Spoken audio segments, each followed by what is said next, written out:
안녕하십니까. 검도의 미친남자 잭시입니다. 오늘은 일을 또 끝나고 또 살랑살랑 가면서 또 몇 마디 해보도록 하죠. 사실 요즘은 그 검도 영상을 쇼츠로만 올리는데 조회수가 잘 나오더라고요. 보니까 조회수 뭐 1000 넘어가면 잘 나오는 거 아닙니까, 제 입장에서는. 그리고 이렇게 살랑살랑 얘기하는 것도 보면은 조회수는 꽤 잘 나오는 편이에요. 50 넘으면 잘 나오는 거 아닙니까? 근데 이제 일단 이렇게라도 올리면서 채널을 활성화시키니까 구독자 선생님들이 점점 늘어나고 계세요. 이거에 대해서 참 감사드립니다. 제가 지금 구독자가 1000분이 일단 넘어서요. 딴 건 모르겠고 나중에 어떻게 그 라이브 방송 한번 해보도록 하겠습니다. 제가 일 안 할 때. 다음 주에는 수요일날 일 안 하는 걸로 돼 있는데 혹시 모르죠. 뭐 집에 있는데 와달라고 하면 일하러 가야 되는 거고. 아무튼 제가 이 요즘에 이렇게 일하면서 이렇게 영상 찍는 재미도 있는데, 사실 이 호주가 이 한국 사람한테는, 이 한국 남자들, 우리 같은 열성적으로 사는 사람들한테는 참 좋은 게 능력과 가치를 인정받을 수가 있어요. 그게 무슨 소리냐면, 한국에서는 모두가 다 일 열심히 하잖아요. 그러니까 모두가 다 같이 열심히 하는데 뭐 너무 특출 나냐 이렇게 얘기할 수 있는데, 호주 같은 경우는 정확히 딱 40시간, 한 주에 딱 40시간을 일합니다. 40시간을 더 하는 사람들이 당연히 있죠. 당연히 있고, 그 40시간을 일하는 사람이 당연히 있으니까 그 사람들이 더 빚을 바라는 겁니다. 근데 투잡을 가지면, 제가 지금 첫 번째 잡은 30%의 텍스를 냅니다. 투잡은 40%예요. 그럼 투잡을 40%를 텍스를 내는 이유가 뭐냐면, 사실은 얘네가 좀 공평한 생각을 갖고 있습니다. 예를 들어서 10개의 잡이 있어요. 10개의 잡이 있어서 10사람이 그 10개의 일을 하는 거예요. 그러면 다 똑같이 공평하게 돌아가죠. 축소해서 얘기하는 거예요. 축소해서. 근데 10개의 잡이 있는데 10명의 사람이 있는데 한 명이 2개를 잡고 일하는 거야. 그러면 나머지 한 명은 일을 못 하잖아요. 그러니까 세컨 잡을 하는 사람은 솔직히 말하면, 엄밀히 말하면 다른 사람이 일을 해야 되는 그 일을 뺏어서 하는 거라고 생각이 드는 거예요, 이 호주 사회에서는. 그래서 40% 텍스를 떼는데, 근데 문제는 호주가 사람이 적습니다. 사람이 솔직히 사람이 많으면, 그렇죠, 일 경쟁률도 심하고 실업률도 높이 올라가는데, 이 실업률이 그렇게 높지 않아요. 그 이유는 여기가 사람이 그렇게 많지가 않아요, 사실. 그렇기 때문에 여기 와서 게으름 피우지 않고 열심히 일할 생각이면 뭐 웨이지, 그러니까 돈 버는 걸 떠나서 일을 할 수가 있어요. 근데 이제 여기서도 사람이니까 게으른 애들이 있어요. 게으른 애들, 그러니까 마약에 빠진 애들. 그런 애들은 일을 안 해. 그냥 정부 수급을 타먹고 사는 거지. 근데 그렇게 허용되는 이유가, 이게 호주의 약간 무서운 정책일 수도 있어요. 그게 무슨 말이냐면, 마약을 하는 애들의 대부분은 원주민의 후손들입니다. 그러니까 원주민의 후손들을 말하면 호주 원주민 있죠. 호주 원주민. 걔네들, 에버리지널, 걔네들의 말살 정책에 기인한 것도 있어요. 그러니까 그게 처음에 호주에 이제 영국인들이 정착하면서 그런 많은 그 호주 원주민을 죽인 그런 사례들이 많지 않습니까? 타스메니아 원주민들은 이미 멸절됐어요. 없어. 타스메니아의 원주민 자체가, 제가 그 공부할 때 들은 바에 의하면 혼혈 2명이 있었다가 이제 돌아가셨죠. 그러니까 진짜 타스메니아에서만 사는 원주민은 아예 다 없어진 겁니다. 그러니까 이제 호주의 그 에버리지널이 우리가 생각할 때는 한 종류 아니야, 한 부류의 사람들 아니야 이렇게 생각하는데, 그렇지 않고 호주의 그 인류학자들이 연구한 바에 의하면 호주의 원주민들은 정확히 잘 모르는데 세 갈래의 길로 왔다고 저는 그렇게 공부를 했거든요. 하나는 이제 대부분 하나는 이제 육로를 통해서 이제 인도네시아 이를 통해 가지고 이렇게 내려오는 그런 줄이 있고, 하나는 이제 인도 그쪽에서 이제 배를 타고 이렇게 진짜 다이렉트로 와서 정착한 사람도 있고, 그런 사람들은 퍼스에 좀 있는 거고, 그리고 이제 인도네시아 쪽에서 이렇게 내려온 사람들은 이제 케언즈나 그런 다윈 쪽에 있는 거고, 그런 사람들의 또 다른 이름이 에버리지널도 있지만 토레스 아일랜드 레지던트라고 또 이렇게 하더라고요. 하여튼 세 갈래로 들어오신 분들인데, 타스메니아의 그 오리지널 진짜 그 거기서만 계셨던 원주민들은 멸절된 상태입니다. 어떻게 보면. 그렇죠? 그러니까 이제 그런 안타까운 일인데, 왜 이런 얘기했지 내가 지금? 그러니까 이제 그런 마약하는 사람들 같은 경우는 거의 지금 에버리지널 원주민들인데, 그게 그럴 것도 그런 게, 처음에 그 영국 이제 사람들이 이제 정착할 때 이제 보니까, 이 사람들 보니까 진짜로 그 구석기 때 사람들이래요. 구석기 때 사람들. 그러니까 이게 이 호주란 땅이 진짜 이 뭐랄까, 교류가 단절돼 있고, 여기 안에서만 서식해 갖고 여기 안에서만 독특한 이제 동물 개체군이 있는 거죠. 캥거루나 뭐 아니면 고슴도치, 그다음에 오리부리, 너구리, 뭐 이런 사람들, 이제 그런 사람들인데, 이제 그런 사람들이 이제 뭐지? 그런 사람들이란다. 오리, 너구리, 그런 동물 개체, 특이한 일반적이지 않는 동물들이 있는 건데, 아무튼 그렇게 이제 개체가 독립적이 있었는데, 이제 그런 사람들은 보면 옛날의 생활 방식을 고수하는 거죠. 배부르면 나무 밑에서 자고, 배고프면 나와서 사냥하고, 그러다 보니까 호주 정부에서 걔네들이 일이 없으니까 걔네들한테 기본적인 생활비를 주는 거, 술도 사 먹을 수 있게 하고 마약도 사 먹을 수 있게 하고 하다 보니까, 걔네들이 이제 그 원주민들이 이제 정부에서 돈을 받으니까 가서 이제 술 사 먹고 마약 사 먹고 뭐 그러다 보니까 이제 얘네들이 점점 더 이제 개체가 좀 줄어드는 거야. 그 원주민 중에 약간 좀 깨어나신 분들이 교육도 받고 일도 하고 그런단 말이야. 근데 되게 웃긴 거는, 그 원주민 동네 한 명이 좀 깨어났어. 난 이렇게 살지 않겠다. 좀 저런 그 호주의 그 백인들이 사는 것처럼 살아보겠다 하고, 교육도 받고 일을 해서 월급을 타면 돈이 생기잖아요. 그러면 거기 동네 원주민들이 모두 와갖고 그 돈을 자기들한테 쓰라고 강요한대요. 쓰라고. 그러니까 내가 월급 받은 거를 쓰라고 강요를 한다는 거야. 그리고 나서 이제 그런 게 한두 번 있으면 그 사람들이 지쳐갖고 똑같이 일을 안 해버리는 거죠. 어떻게 보면 느낌이 공산당의 무슨 공동 농장 같은 그런 느낌 나지 않습니까? 옛날에 이제 우리 어렸을 때 보면 공동 농장, 공산주의로 이제 공동 농장, 공산주의에서 이제 벌어진 일 같은 경우 이제 공동 농장으로 일을 하다 보면 이제 사람들이 이제 그냥 적당하게 일을 하고 노동 생산성이 이제 수확 생산량이 많이 늘지 않는다는 거예요. 근데 여기 그 자본주의는 아니죠. 그러니까 이 개개인이 소유할 수 있는 뭔가를 주면 열심히 일한다는 거. 그게 이제 어떻게 보면 공동 농장 그런 개념이 약간 좋은 의미로 시작됐지만, 사실 사람의 기본 약간 감정이라든가 사람의 기본 욕망을 철저하게 무시한 뭐 그런 거잖아요. 근데 그런 그 공산주의를 채택하고 운영하는 나라가 아직도 이 한국 옆에는 있잖아요. 그죠? 근데 이제 그런 사람들이 대거로 우리나라 온다는 거야. 근데 그 전부터 있었어. 근데 예전에 약간 일반적인 상황이 벌어지면 약간 좀 우리나라 사람들은 약간 좀 이해심이 좀 있어. 사실 우리나라 어렸을 때 보면 우리들이 항상 얘기하는 게 보면 역지사지라는 말이 있잖아요. 역지사지. 예? 역지사지.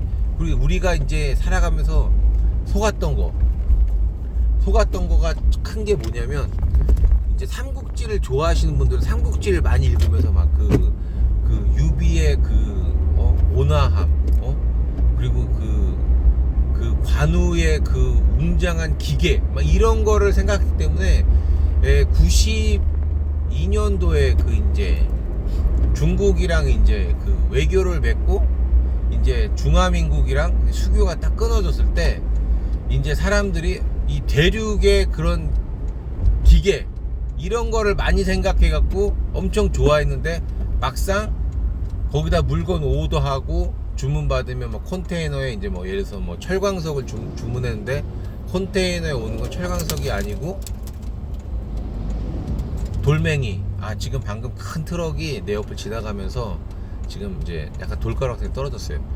아무튼 그 그래서 이제는 나중에는 이제 아예 그 한국에 있는 직원이 중국으로 가서 물건을 오더해서 항구에다가 물건 들어가는 거 적지 않은 것까지 딱 보고 밥 먹으러 가면 밥 먹으러 간 사이에 그걸 다 돌멩이로 바꿔서 이제 인천항으로 보냈다는 뭐 그런 아주 슬픈 에피소드도 많이 봤고요. 세상에 믿을 놈 제일 없다는 놈들이 바로 중국 놈들. 근데 중국 놈들도 지들끼리도 안 믿는데요.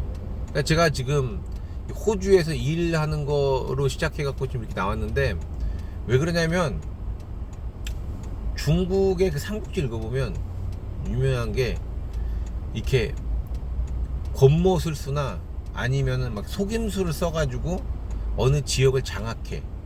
그래서 거길 먹어. 그러면 중국 그런 삼국지나 그런 많은 소설 같은 거 보면 속은 놈이 병신이고 그 속여서 뭔가 우승을 쟁취한 사람은 영웅 호건이 되어버려. 근데 그런 게 이제 중국인들 사이에서는 비일비재한 거죠. 중국 놈들. 네? 그러니까 그런 믿지 못하는 애들한테 거의 한 20년 정도 이제 수교해가지고 이제 경제를 이렇게 부게 쌓은 거잖아요. 그죠? 이런 얘기를 하면은 깜판 가는 거 아니야 지금? 하긴 난 호주에 있으니까 괜찮긴 한데, 그러니까 솔직히 말하면 저 어렸을 때 이제 제가 기억나는 건 제가 어렸을 때 대통령이 이제 처음에 전두환, 잘 모르니까 이제 뭐 그렇긴 한데, 그 다음에 노태우, 이런 분들, 노태우 대통령, 그리고 바야흐로 문민정부의 시작인 김영삼 대통령님이 바로 이제 김영삼 대통령님이 이제 대통령이 돼서 좋았던 건 뭐냐면은 바로 하나회 척결. 하나회를 척결하지 않았으면 이미 그 윤석열 대통령의 계엄령이 벌어졌을 때 아마 많은 사람들이 아마 죽고 다쳤을 거예요. 아마 제가 생각할 때. 왜냐면 지금은 하나회가 척결됐고 이제 문민정부 아래에 이제 군인들이 있으니까 그분들도 이제 생각하는 게 있겠죠. 예? 그러니까 그래서 박근혜 대통령 시절에도 그 계엄령을 하려고 준비했었대잖아요. 예? 근데 그걸 떠나서 나는 그 김영삼 대통령의 그런 하나회 척결을 거의 그 역사적으로 큰 그 귀재가 아니에요. 역사적으로 큰 우리나라의 큰 업적이라고 저는 생각합니다. 그게 왜냐면 미얀마를 봐도 그렇고 약간 그 동남아 애들 보면 캄보디아를 봐도 그렇고 걔네들은 군부 독재가 엄청나죠. 그리고 그 지금 방글라데시, 오늘 좀 이상한 날이네. 방글라데시의 그 이름은 잘 모르겠는데 작년까지만 해도 총리를 했던 뭐 국부의 딸이라고 추앙을 받던 그분이 지금 사형선고를 받았잖아요. 근데 그분도 정권을 잡자마자 군부랑 손을 잡고 장기 집권을 했잖아요. 그러니까 이 군대가 힘이 센 거는 마찬가지인데 김영삼 대통령이 그 하나회를 척결하지 않았으면 우리나라는 언제든지 그 군인에 의해서 이제 쿠데타나 아니면 독재가 시작할 수 있는데 그게 맞는 거죠. 그 국회의사당에서 그 군인의 그 총을 잡고 막 흔들던 그 시민 한 분이 계셨잖아요. 그게 만약에 전두환 대통령의 하나회가 그대로 있었다면 감히 상상도 못할 일이죠. 그냥 갈기면 그냥 끝나는 거니까. 근데 이제는 그때 문민정부 때 김영삼 대통령이 확실히 하나회를 척결하고 이제 군인들도 확실히 이제 그런 민주화적으로 됐으니까 이런 일이 벌어지지 않은 거죠, 사실. 그리고 그 국회의사당에서 그 군인들이 이렇게 딱 있었을 때 어떤 연예인인가? 거기 부대 출신 분이 오셔가지고 절대로 아무 짓도 하면 안 된다고 막 얘기한 게, 그게 우리가 생각했을 때는 그게 어떻게 될지도 모르니까. 그러니까 절대 하면 안 된다고 얘기한 것 자체도 이 숨겨진 힘이 있다는 거죠. 아무튼 그 김영삼 대통령이 있었을 때 이게 지금 한 30년 전 일이잖아요. 35년 전. 그때 김영삼 대통령이 되고 나서 많은 사람들이 좋아했습니다. 왜냐면 문민정부의 시작, 약간 좀 뭔가 자유와 민주주의가 좀 더 발달할 수 있는 그런 시기가 됐다고 생각했는데, 그때 참 아쉽게도 성수대교가 붕괴되고 그 다음에 삼풍백화점이 무너지고 그 다음에 아시아나 항공기가 아마 추락했을걸, 국내선. 그런데 문제는 성수대교랑 뭐 그 다음에 삼풍백화점 붕괴가 가장 타격이 많이 컸죠. 근데 그게 이제 대통령의 부덕함이라고 막 그렇게 막 까내리는 사람이 있었는데, 사실 전 그렇게 생각하지 않습니다. 왜냐면 성수대교가 김영삼 정부, 그러니까 김영삼 대통령이 있을 때 성수대교를 지어가지고 무너진 게 아니고 그 전부터 있었는데 관리를 잘 못해가지고 이제 무너진 거잖아요. 그러니까 조짐이 분명히 있었을 텐데 약간 그 전까지는, 그렇죠, 부패하고 썩은 정권의 그런 약간 나태함이 계속 이렇게 이어져 오다가 이제 건축물 자체가 이제 나이가 드니까 수명이 거의 다 되고 노쇠했으니까 그게 딱 어떻게 그때가 딱 김영삼 정부 때여서 무너진 거죠. 아쉽죠. 안타깝죠. 그때 돌아가신 분들 생각하면 어떻게 보면 참 헛된 죽음이다라고 생각할 수 있으니까. 그렇죠. 그리고 삼풍백화점도 마찬가지로 그런 인허가 같은 게 철저했다면 그런 일이 벌어지지 않았을 텐데, 그게 이제 또 그렇죠. 그냥 옛날에 그 50 시절부터 내려오던 그런 안일한 그런 태도가 내려와서 그렇게 된 거니까, 냉각탑을 더 쌓아서 그 무거운 냉각탑을 위로 올려서 그게 무너진 거니까 그게 참 안타까운 일인 거죠. 아무튼 김영삼 대통령이 하나회 척결로 인해서 이제 계엄령이 일어나도 이제 옛날같이 무자비한 광주 민주화 운동에서 벌어졌던 그런 막 총격이나 그런 게 이제 없게 되는 거죠. 아무튼 우리나라 같은 경우는 그런 계엄의 개자만 들어도 사람들이 약간 놀라는데, 그 윤석열 대통령이 그렇게 계엄을 그렇게 해버리고 나서 그거를 또 계몽령이라고 이제 말 붙여서 얘기 나온 거 보면 그거 좀 잘못한 거 아닌가? 그런 생각이 들어요. 그래서 저는 안철수 국회의원 되게 좋아하는 이유가, 국민의힘 당에서 그 계엄에 대해서 빨리 반대하고 빨리 그 표결을 해가지고 반대 표시란 분은 내가 알고 있기로는 안철수 국회의원밖에 없는 걸로 알고 있거든요. 그러니까 안철수 국회의원은 내가 생각할 때는 그때 누구죠? 서울시장 그때 하라고 할 때 했었어야지. 서울시장 그때 막 인기가 막 하늘을 막 뻗쳤을 때 그때 해가지고 인기를 딱 잡으면 대통령까지 될 수 있는 건데, 그거를 그 누구지 갑자기 생각이 안 나네. 그분한테 이제 그 뭐랄까 양보를 해가지고 참 안타까워요. 이제 보면 얘기 들어보면 좀 생각이 바른 것 같기도 하고 잘 하시는 것 같기도 한데 참 안타깝습니다. 아무튼 일하러 가기 전에 이렇게 살랑살랑 얘기해 보는데, 사실은 우리같이 일반 사람들은 그 대통령 찍을 때 그때 달라요. 사실은. 왜냐면 내가 20살 때 첫 대통령 투표를 할 때가 언제였냐면, 김대중 선생님, 이회창 선생님, 그리고 이인재 선생님이 나왔을 때예요. 그때 난 누굴 찍었냐? 이인재 찍었지. 왜냐? 김대중 선생님도 너무 나이가 먹고, 이회창 선생님도 너무 나이가 먹고, 난 그때 이인재 선생님이 젊고 뭔가 굳건하게 할 것 같은 그런 느낌이었거든. 이인재 선생님 찍었는데 그땐 잘 몰랐지. 이인재를 찍으면 김대중이 된다 뭐 이런 거를 몰랐어요. 그냥 나는 이인재 이분 젊고 활기 넘치고 뭔가 될 것 같아. 찍었더니 김대중 선생님이 됐어. 그러니까